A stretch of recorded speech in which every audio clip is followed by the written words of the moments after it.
Professor of Theology, Ministry, and Education at King's College in London, head of its Center for Theology, Religion, and Culture, Senior Research Fellow at Harris Manchester College at Oxford University, and President of the Oxford Center for Christian Apologetics. That's a mouthful. On top of that, he has written more than 50 books.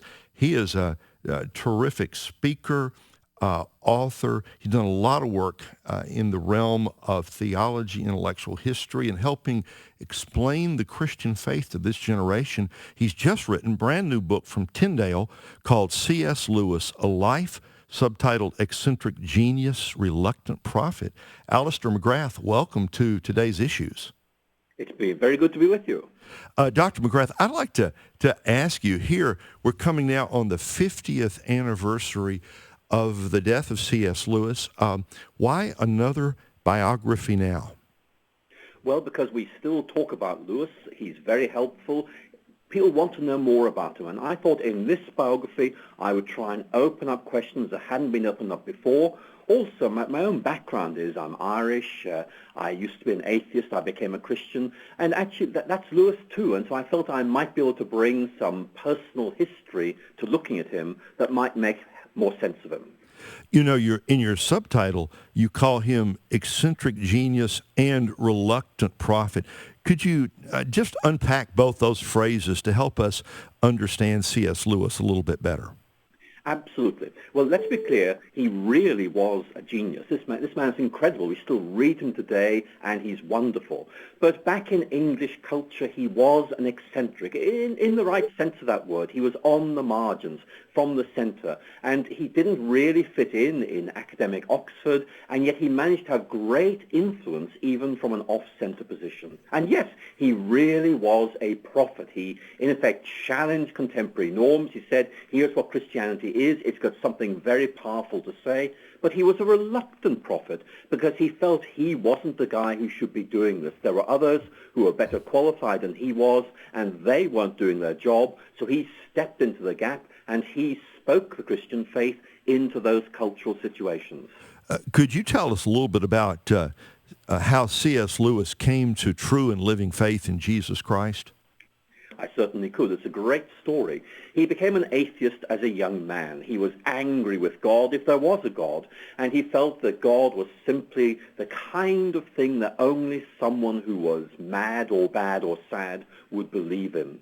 And then gradually he began to change his mind. And he tells a story in Surprised by Joy, but basically it's realizing that if there were a God, then things made a lot more sense. He began to realize that God just wasn't an idea. God was a living reality. He has this wonderful passage in Surprised by Joy, that's his autobiography, where he talks about God drawing in on him. And he confesses to being the most reluctant convert in all of England. It's a wonderful story of God's grace, taking someone and turning him around and then doing some great things through him.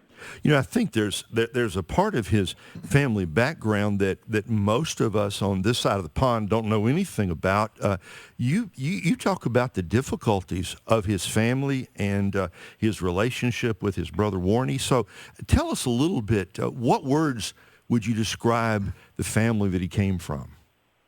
It was a difficult family life. Lewis, his brother, his father, his mother lived in Belfast, and Lewis's mother died when he was only 10 years old.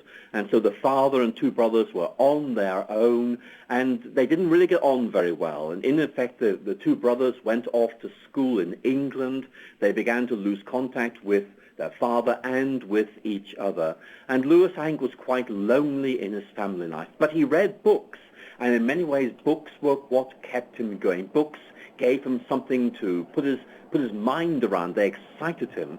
And actually, I think that may help us understand why Lewis began to write books himself. He realized the difference they could make to people's lives. What was his relationship with JRR Tolkien? Were they good friends? And just say a little bit about that, if you would. Sure. Yes, they became very good friends. In fact, Tolkien did something very significant. He helped Lewis move from just believing in God to having a real living faith in Jesus Christ. I think that's very important. But these were two very significant authors, and we know that Lewis helped Tolkien write The Lord of the Rings. But Tolkien also helped Lewis to write the Chronicles of Narnia. So we have two of the best-known works in English literature in the 20th century, both coming out of these two men. When Lewis wrote about mere Christianity, I mean, most of us, we know that as the name of a book, but he was talking about it as an approach to Christianity. What did he mean by the phrase mere Christianity? Yes, that's a really good question. He meant a Christianity that really focuses on essentials. In other words, it's not about individual denominations. It's about the core truths right at the heart of the Christian gospel. And Lewis was saying that mere Christianity was basically the essence of the Christian faith. It didn't really matter which denomination you belonged to, but you would belong to one. But what really mattered was what those core ideas were.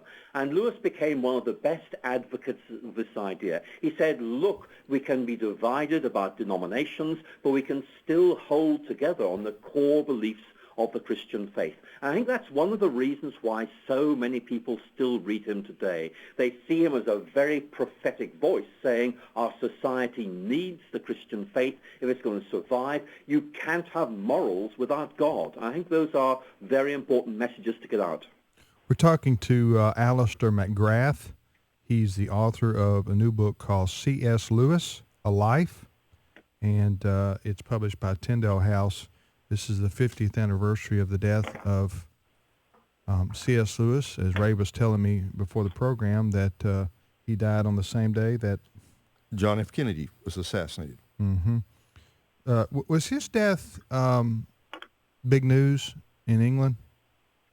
No, it wasn't, for the reason you've just given. He died of cancer, and a few hours later, JFK was shot dead, and that news about President Kennedy shocked all of us. I can remember where I was when I heard that news.